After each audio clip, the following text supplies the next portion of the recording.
Growing up, I don't think I ever was a person that was too prone to idolatry. Uh, there was three individuals who I admired growing up. Number three on that list would probably be Biggie Smalls, mid '90s. He wasn't there that long. Number two would be Michael Jordan, and number one would be Mike Tyson. A lot of people forget that I would say between 1986, definitely 1985, 86, 87, 88, 89. I say around that period of time, Mike Tyson was bigger than Michael Jordan. And, like I really admire him. I can relate to him with so many things that he had to go through growing up. And if you want to use the term Tyson Tard or Tysonite, or whatever, Tyson Maniac, I was close to that. I was one of those guys who you see now that would make excuses for everything that Mike Tyson did bad. I was doing that with other people, like I said, Biggie, Michael Jordan, But the key thing is, however, as I entered my adulthood, I even began to see certain things in these individuals that I did not like as I got older and my moral compass in life evolved.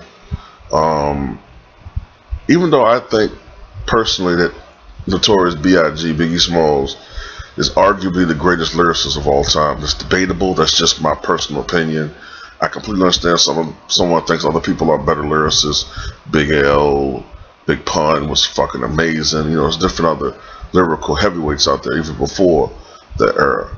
But there's one thing about Notorious B.I.G. that I did not like, and it's the fact that he was probably the first mainstream rapper to really glorify materialistic things in his rap.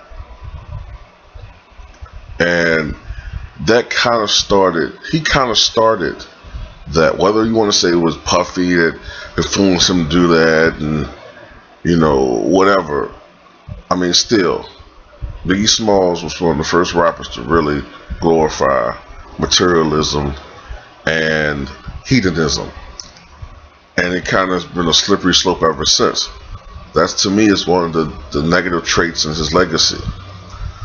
With Mike Tyson, he's made a lot of mistakes in his personal life that you can't really make excuses for. I think also after prison, and I guess he'll admit this too, he no longer loved, I believe he loved the sport, but he did not show the same dedication that he did back in the early to mid 80s as far as training.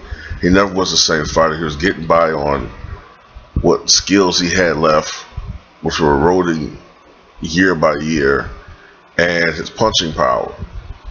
And then it got to the point where after the NTN fight in 2003, he was starting to lose the guys who may have been call-ups from Pizza Hut or Hardee's. Hey, you want to fight Mike Tyson? Yeah, sure. He was starting to lose to just absolute bums. And even Michael Jordan, there's certain things in his personal life that I don't like. He seems to be a phony. He seems to look down on certain other individuals of his own race. He seems to be, from what I understand, not a very faithful husband. He's not a particularly good husband. Maybe he'll be a better husband now at age 50 than he was to Juanita.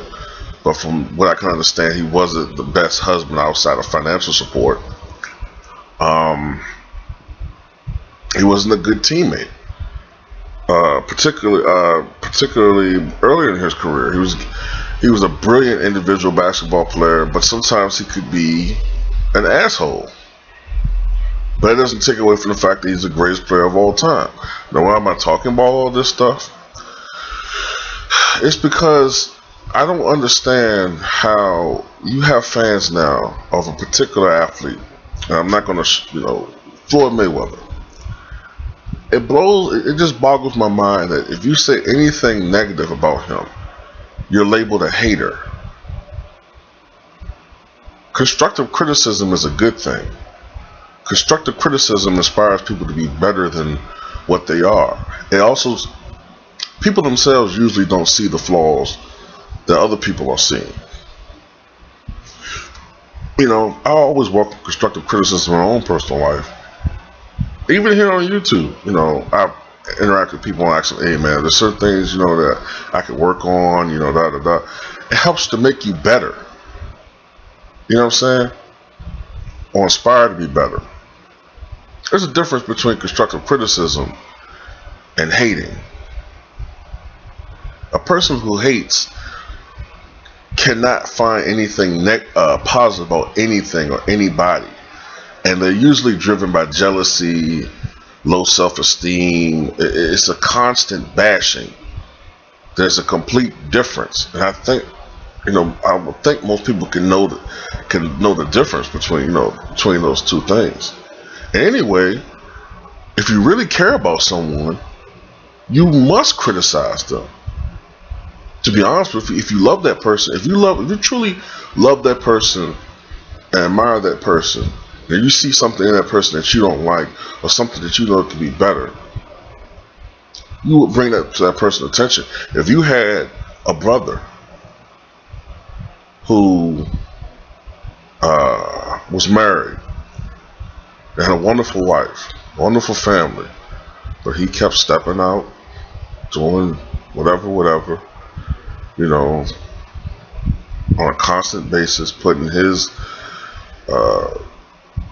relationship, his marriage, and even his health at risk. You go to him and tell him, look, man, look what you're doing. It makes you a hater. Oh man, you hating on what he did. Come on, man. That's how you guys sound to me sometimes.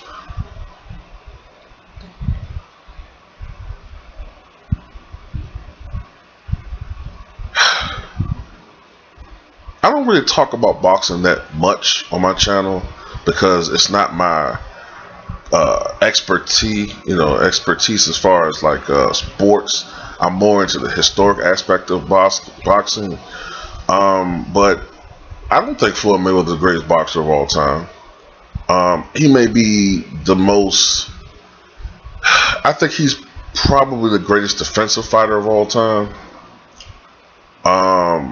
I was listening to Zone 6 boxing video.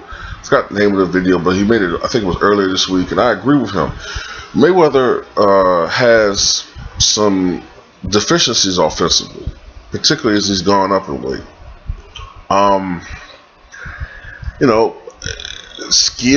Greatest skilled boxer, I mean, that's debatable. I think he's a top 15 boxer of all time, probably closer to top 10.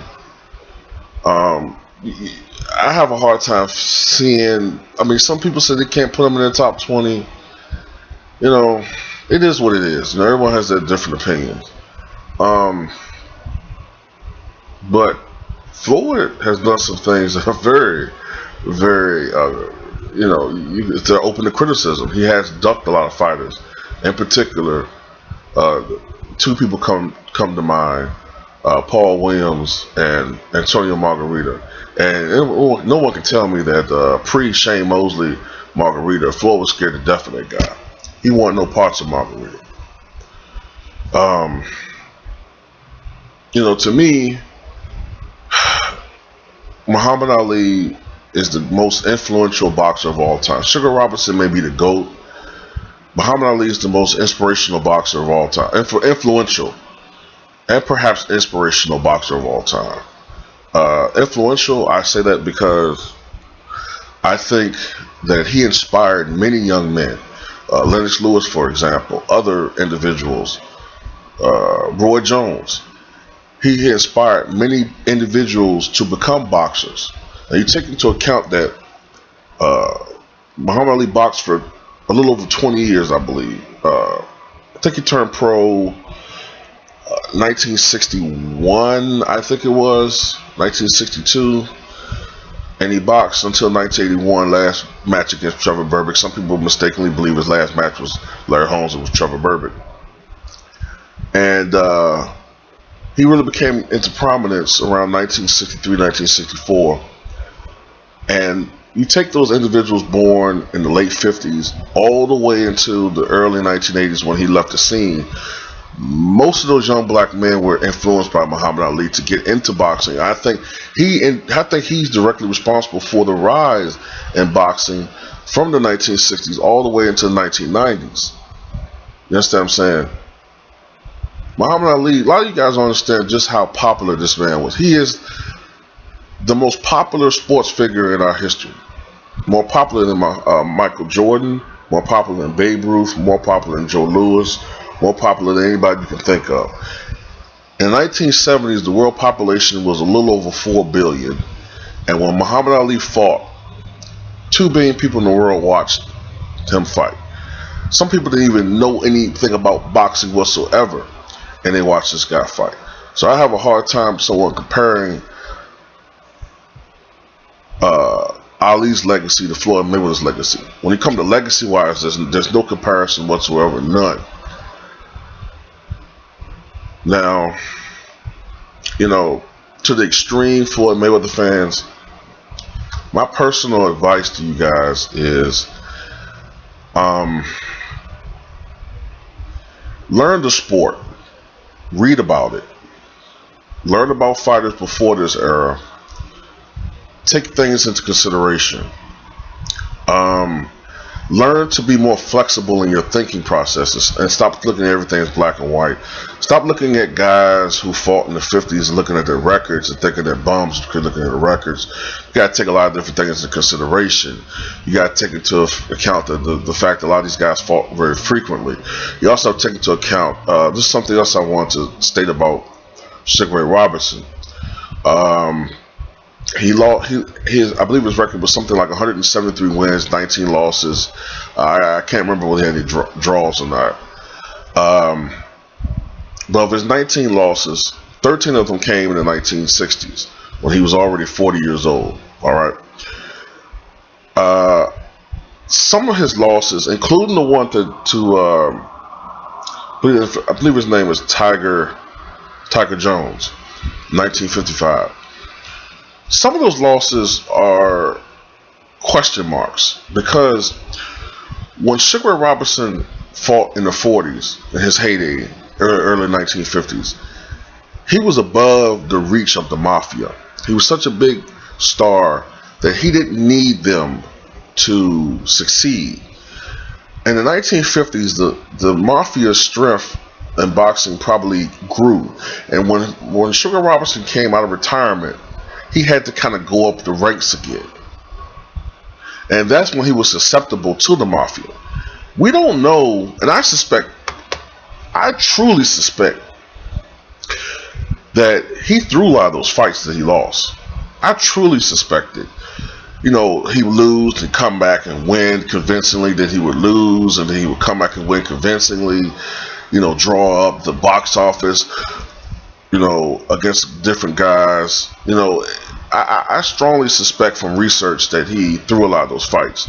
Now, I'm not trying to give excuses whether he did that or not. But look, if you're going to talk about, you know, Floyd, you know, making money or whatever, Sugar Ray Robinson was trying to eat, trying to live, but, you know, trying to make a living. So you're trying to tell me Floyd Mayweather wouldn't do the same things on a moral aspect of it when he has shown a proclivity toward, you know, money first? And so, you know, I'm just saying, I have an utmost respect for Floyd Mayweather. Like I said, I think he's a top 15, getting close to a top 10 fighter of all time. But when it comes to the top 3 or 4 boxers of all time, Floyd still has still has some holes in his resume, still has some deficiencies. So anyway, that's just my take on that. And peace.